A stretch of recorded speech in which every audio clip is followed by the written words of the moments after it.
Hey guys, what's up? In today's video I want to talk a little bit about Bethesda's press conference at this year's E3. Now, I made some notes during the show, so this is basically a reaction video. I didn't plan it a lot or anything, it just reflects my thoughts and my impressions that I got while watching the show. Now, the first thing they showed completely slapped me in the face, but in a good way, because they announced a new Quake game.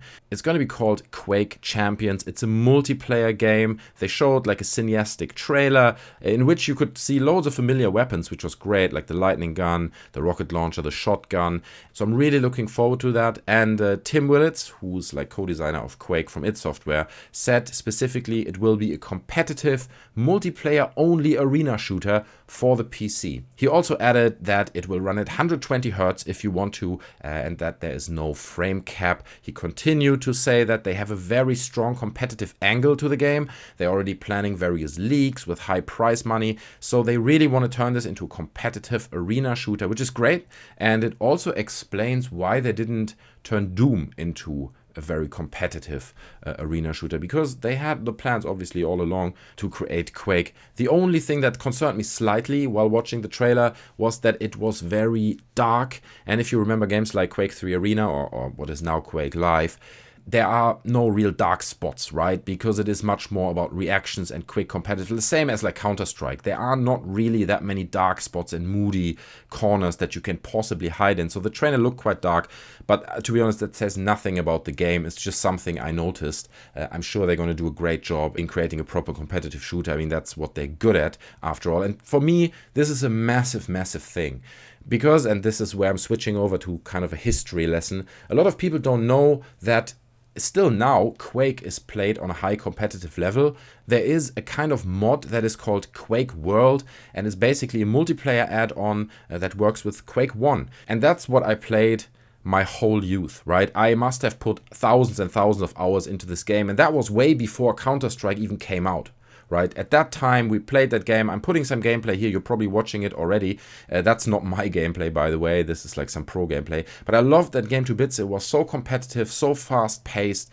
You need to get the timing for all the items right. It was such a complex and beautiful competitive game. In my opinion, probably still the best competitive game that is out there. I know, probably controversial opinion, but that's what I feel. So I'm really happy that they're bringing back Quake, and I can't wait to see where they're taking it, especially since they have this very competitive angle to the game. Then Pete Hines came on the stage. He talked about the Elder Scrolls. Now they're bringing the Elder Scrolls Legends, which is this digital card game, also to tablets and phones. So a bit of a story there. Then they switched to Fallout 4, and they announced a few DLCs, which was really weird. I'm going to put the footage that they showed here so you get an idea, and it just looks all a bit odd, right? You can build like track kits and have ball games, and then there are armor kits, but then there's also like a conveyor belt. I was slightly confused by that. Then they also announced the so-called Vault Tech Workshop, which looks like a map editor for a vault. So they're basically bringing this mobile game that they created into Fallout 4. So you'll be able to, or it looks like it, you'll be able to build your own vault, populate it with citizens. They're going to run around in it, probably go scavenge for you, find items while you're away. You're going to make money with it. I don't know. It looks like that. It's a great idea to bring Fallout Shelter into actually Fallout 4. So that's good news, because it shows they basically continue to work on Fallout 4 and bring out new content and all that. They didn't talk about prices at all. And to be honest, I love this whole quirky approach of this conveyor belt, and I don't know what they're planning with it, but it looks like they're really pushing it into a bit of a more of a fun direction, and that's really nice, rather than being all serious. And here's like a really dead serious story DLC. They're probably going to cater to that audience as well, but I like that approach, nearly satisfying the mod community a little bit and be a bit over the top and ridiculous. So when I watched that, I really enjoyed that. I thought it's quite clever that they're doing that. There will also be a Fallout Shelter update, and then they switched over and announced something that I would have never thought is coming, and that is a Skyrim Special Edition, which is crazy because that game is just a few years old. I mean, I completely remember playing it, remembering every detail of it. If they would have done, let's say, a Morrowind remaster, I think that would have satisfied people a bit more, and that's something I would have played. On the other hand, I know loads of people who never touched Skyrim, but who have a PS4 or an Xbox One at home, and they definitely going to appreciate this Skyrim Special Edition, as they call it. And I think they call it Special Edition and not Remastered because it's too early to call it Remastered. If you bring it out now and call it Skyrim Remastered, it just feels weird. Like I said, the game is not very old. Then an employee from Arcane Studios came on the stage, and I was already like, okay, we're going to see Dishonored 2 now. But no, they showed this futuristic sci-fi shooter trailer, which also seemed to be quite story-driven, interesting characters in there. Reminded me a little bit of Deus Ex at parts, quite dystopian future scenario. But then in the end it was revealed, and it is Prey, right? And that game has come a long way. If you remember, a while ago, it was still announced to be kind of a headhunter future game where you explore really gritty and dark worlds, and it looked very different. They only showed a few screenshots. I'm sure you remember that. But now it looks like Prey is coming back. You know, it's wearing a different dress, or everything looks different. They announced that they're going to launch in 2017 and that they're going to show more at QuakeCon, where they obviously also going to show more of Quake. I only hope that they don't do it as they did with Doom, where they only showed like a trailer behind closed doors and nobody was allowed to film, and it took forever until we saw something of Doom. So I hope they make it a bit more public this year at QuakeCon. Speaking of Doom, they then went on to talk a little bit about a few DLCs that they have planned for the game. 2 new multiplayer modes are coming soon. There will be a DLC pack that contains 3 new multiplayer maps and more. And another cool thing they announced is that Doom for this week, right now, the first level is free to play on Steam. That's where I got the gameplay in the background from, because I didn't buy Doom.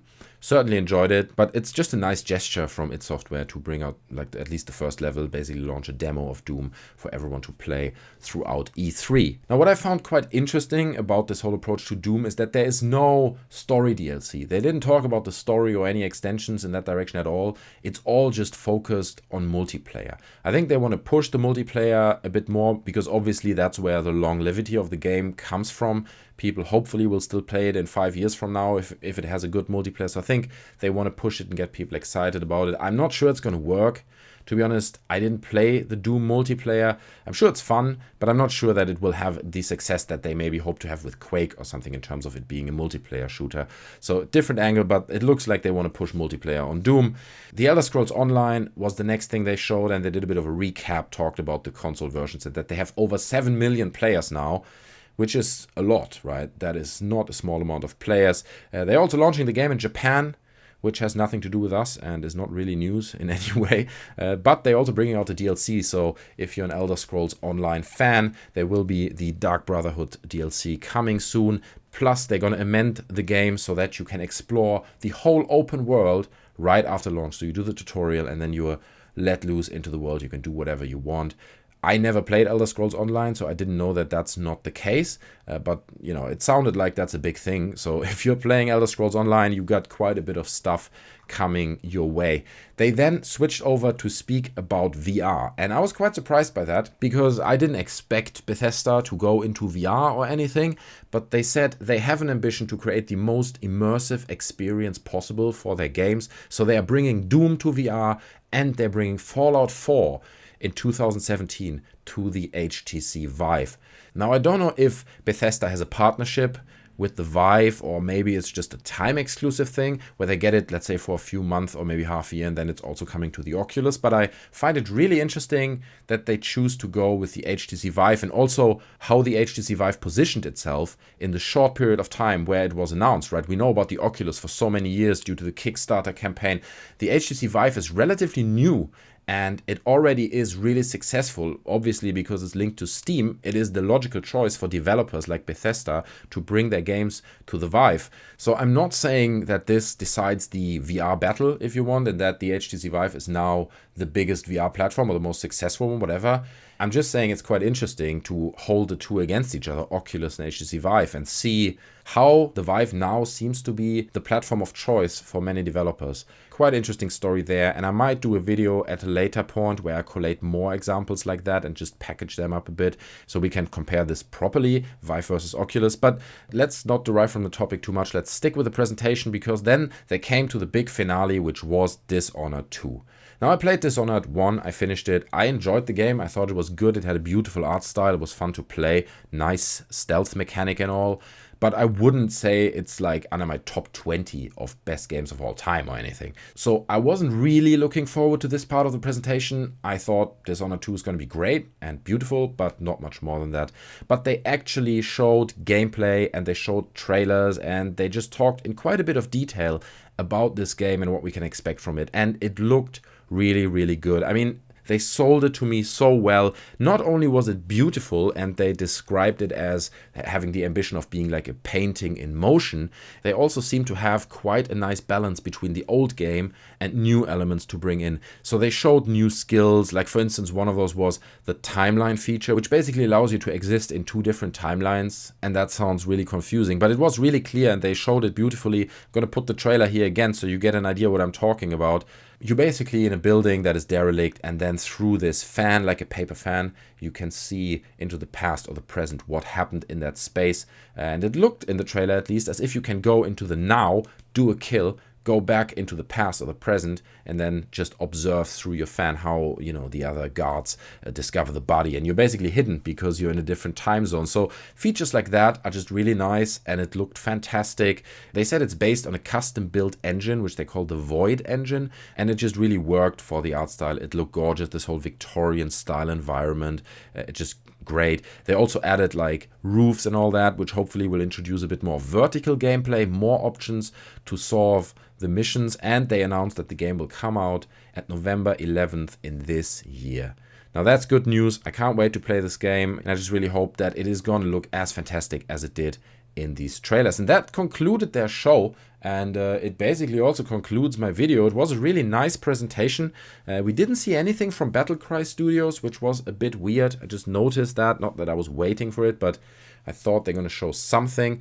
But compared to the EA press conference, it was just a blessing, right? Because at least in titles like Dishonored, they showed gameplay and we actually saw what they're talking about. And it's not like, yeah, there will be this new Star Wars game. Here's a concept art. Next topic.